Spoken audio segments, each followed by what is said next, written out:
Is your partner toxic, or is your nervous system stuck in survival? In this episode, Erica explores the science of interpersonal resonance and nervous system regulation.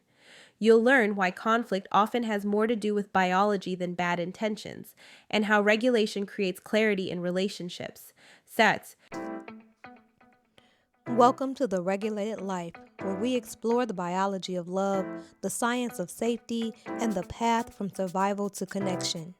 I'm your host, Erica Carter Folk, founder of Mind Fusion Transformations and creator of the Bio Sanctuary Protocol, TM. This is a space where we don't just talk about relationships, we rewire them from the inside out. Hey, beautiful souls. Welcome back to The Regulated Life. And if this is your first time here, take a breath. You're not late. You're not behind. You're not broken. You're right on time. Today we're talking about a word that carries a lot of charge in relationship spaces. A word that can feel validating, clarifying, even relieving when you've been hurt. Toxic. And listen, sometimes people really are unsafe. We are not bypassing that. We are not excusing harm. This is not a just regulate and stay conversation. But what I see far more than often, especially in high-functioning, emotionally intelligent adults, is something very different. I hear this question almost every single day. Erica, is my partner toxic, or am I just too sensitive? Am I overreacting? Am I missing something? And what I want you to hear, and I want you to hear this gently but clearly. If you're asking that question, your nervous system is already part of the story. Today, we're not diagnosing anyone. We're not assigning villains. We're not handing out labels. We're going to talk about biology, not blame. Because many relationships don't fall apart because people are cruel. They fall apart because two nervous systems are stuck in survival, talking past each other in a language neither of them consciously understands. So grab your tea, unclench your jaw, and let your shoulders drop. Let's go deep. I want to tell you about Sarah and Marcus. Sarah came to me about 6 months ago, and the very first thing she said without hesitation was, I think my husband might be a narcissist. No rage, no drama, just certainty. And instead of reacting to the label, I asked her a different question. Walk me through a normal Saturday morning in your house. Here's what she described.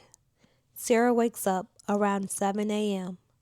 She's a high achiever, runs her own business, manages a team, carries a lot of responsibility. Even on weekends, her brain doesn't turn off. So by the time she walks into the kitchen, she hasn't decided to be tense, but her body already is. Her jaw is tight, her shoulders are lifted, her breath is shallow. This part matters. She's not consciously angry at Marcus, but her body is braced. She's already in what I call red zone. That activated, defended, I have to stay on top of everything state. Marcus is sitting at the kitchen table with his coffee, scrolling on his phone. He looks up and says, "Good morning." And right there, this is the moment everything shifts. Marcus doesn't register danger in her words. She hasn't said anything yet. But his nervous system reads her state, her posture, her breath, her tension.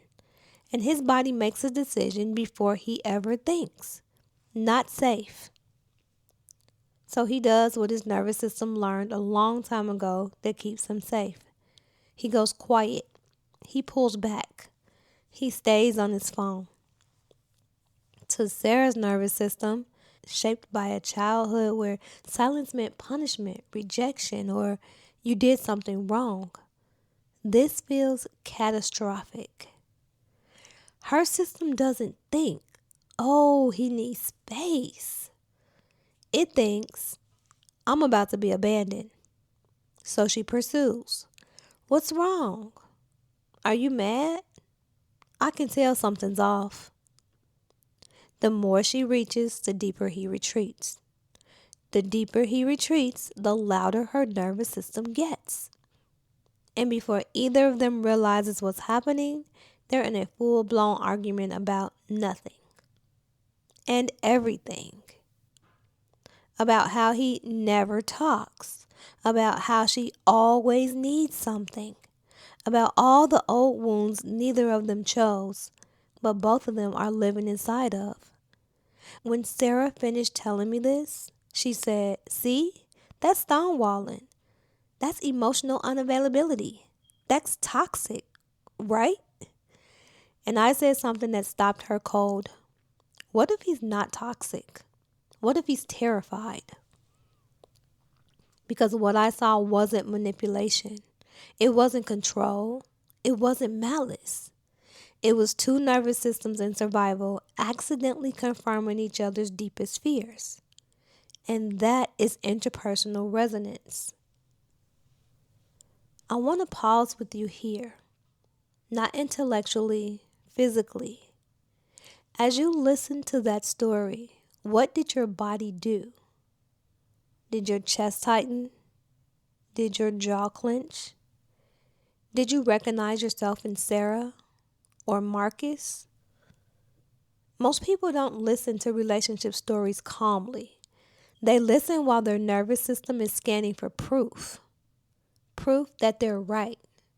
Proof that they're not crazy. Proof that the other person really is the problem. So just notice, without judgment, what your body did while I told that story. And let's take one slow breath together. Inhale. Exhale. That awareness right there, that's regulation beginning. Your nervous system does not wait for words. It's always scanning, inside and out. Internally, am I safe? Am I overwhelmed? Do I need to defend? Externally, is this person regulated? Are they a threat? Are they safe to connect with? This happens through neuroception, a term coined by Dr. Stephen Porges, the founder of polyvagal theory.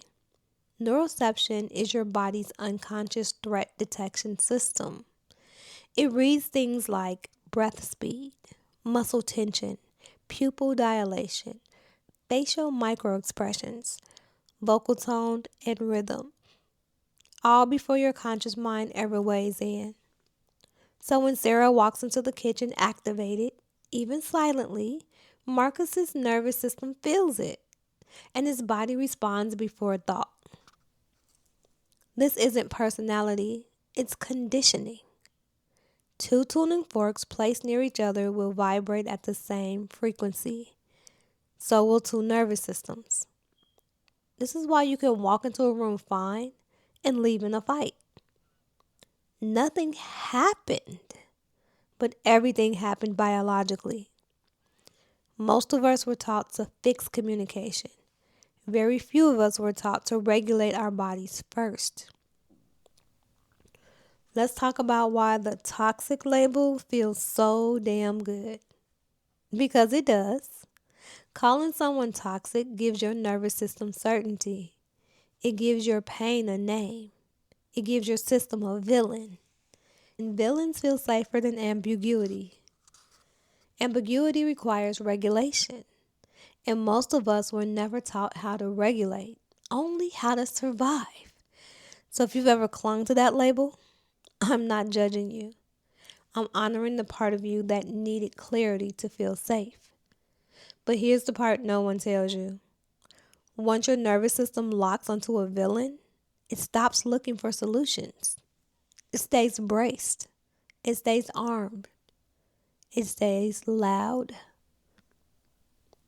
And from that state, you cannot see clearly. You cannot discern the difference between discomfort and danger, misattunement and manipulation, fear and truth. Red zone sees threat everywhere. Green zone sees reality. Right now, I want you to borrow my nervous system for a moment. You don't need to understand anything else. Just notice my pace. Notice what your shoulders are doing as you listen. This is what safety sounds like. If that feels unfamiliar, that tells me a lot about why your relationship feels so intense. Safety isn't something you think your way into. It's something your body experiences first. And many of us are trying to build connection on top of nervous systems that have never truly rested. Now, let me be very clear about something. This is not about blaming yourself. This is about reclaiming agency. When you stay locked in they're toxic, your nervous system stays defensive, scanning, bracing, waiting. But when you shift the lens from they are the problem to our system is dysregulated, something powerful happens. You move from opponent to teammate, from victim to leader, from powerless to powerful. Not because you control them, but because you regulate you. Sarah didn't change Marcus. She changed the frequency she walked in with. And when safety landed in her body, his nervous system finally felt safe enough to come back online. That's not manipulation. That's biology. I need to say this clearly enough for your body to hear it. Regulation does not mean staying in unsafe situations.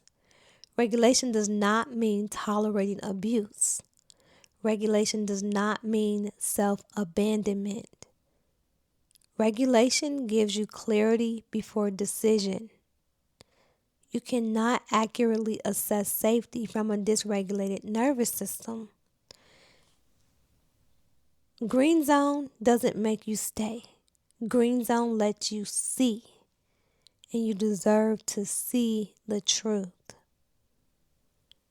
If this episode is landing, it's because your body recognizes itself in this conversation. And if you're ready to stop reacting and start leading biologically, relationally, I've created something for you. My free 5-day biological consent challenge is designed to help you move from red zone reactivity to green zone leadership. 5 days, small practices, massive relief. Because 5 days of nervous system work can save you years of the same argument. You're not broken. You're not too much. Your system just needs safety. I'll see you in the sanctuary. If you enjoyed this episode, please subscribe to The Regulated Life and leave a review. Your feedback helps us reach more people who are ready to break the pattern. For more resources, visit mindfusion.com. Until next time, may you find your way home to yourself.